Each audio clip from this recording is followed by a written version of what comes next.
پاک صلی اللہ علیہ وسلم نے فرمایا جس نے 40 دن تک حلال کمایا، حلال کھایا، اللہ پاک اس کے دل کو منور فرما دے، اس کی زبان پر حکمت کے چشمے جاری کرتے ہیں۔ ایک اور حدیث پاک میں آیا جس شخص نے حلال مال کمایا پھر اسے خود کھایا یا اس کمائی سے لباس پہنا اور اپنے علاوہ اللہ پاک کی دیگر مخلوق، اپنے اہل و عیال اور دیگر لوگوں کو کھلایا پہنایا، تو اس کا یہ عمل اس کے لیے برکت اور پاکیزگی ہے۔ میرے پیارے اسلامی بھائیوں، نبی علیہ السلام ایک حدیث پاک میں ہے،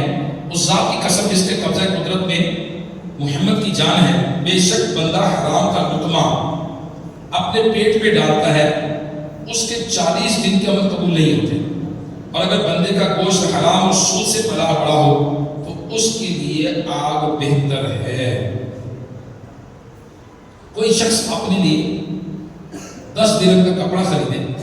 اور اس 10 درہم میں 1 درہم حرام کا ہو، اللہ پاک اس وقت تک کوئی نماز قبول نہیں فرمائے گا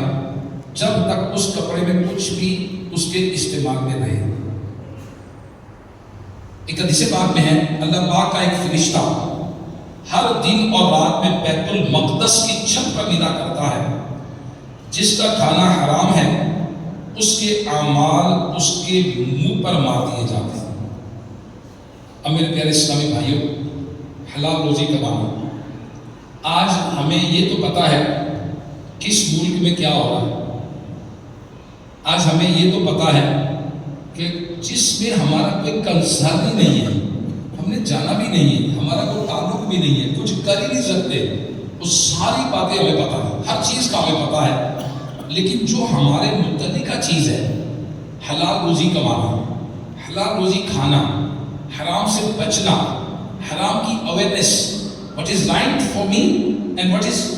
wrong for me، میرے لیے کیا اچھا ہے کیا برا ہے، یہ میرے لیے ٹھیک ہے یہ میرے لیے ہارمفل ہے۔ میں مثال دیتا ہوں، ایک مثال دیتا ہوں، ہمیں پتہ ہے کہ آگے گڑھا ہے، ہم گریں گے چوٹ لگے گی، ہمیں پتہ ہے یہ سانپ ہے کاٹے گا تو مر جائے گا، ہمیں بجلی کا پتہ ہے کہ کرنٹ لگے گا فوت ہو جائے گی، ہمیں پتہ ہے چھری کو احتیاط سے استعمال نہ کیا تو ہاتھ کٹ جائے گا، یہ ہمیں پتہ ہے، ہمیں معلوم ہے، لیکن پیارے اسلامی بھائیوں کیا یہ نہیں پتہ کہ لقمہ حرام کی نوسطیں کیا ہیں؟ اچھا اگر پتہ ہے تو کیا ہم نے سیکھا کہ جاب کہاں کرنی ہے، نوکری کہاں کرنی ہے، مال کیا کمانا کیا نہیں کمانا؟ معذرت کے ساتھ میں معافی چاہتا ہوں، ہم نے from the class of 3 years 4 years کی کلاس میں پری نرسری میں چلے گئے، پری پرائمری پتہ نہیں کون سی، وہ نیچے بھی کوئی پلے گروپ بھی ہوتا ہے شاید، پلے گروپ سے نیچے کوئی گروپ بن گیا، 2 سال 2.5 سال کے بچے پیپر لگا کے فیڈر لگا کے ماں کی گود سے دور پہنچ جاتے ہیں۔ چل اب 2-2.5 سال سے وہ شروع ہوا، اب 25 سال کے اندر نوکری شروع کی، اب وہ 20-22 سال پڑھتا رہا، یہ نہیں پتا what is right and what is wrong، اتنا تو پڑھ لیتا نہیں۔ حلال روزی کہتے کس کو؟ بھائی انگریزی سیکھتا، فارسی سیکھتا، پرشین سیکھتا، فرینچ سیکھتا، جرمن سیکھتا، لینگویج سیکھتا، کوئی قانون سیکھتا، کوئی پڑھا اس نے حلال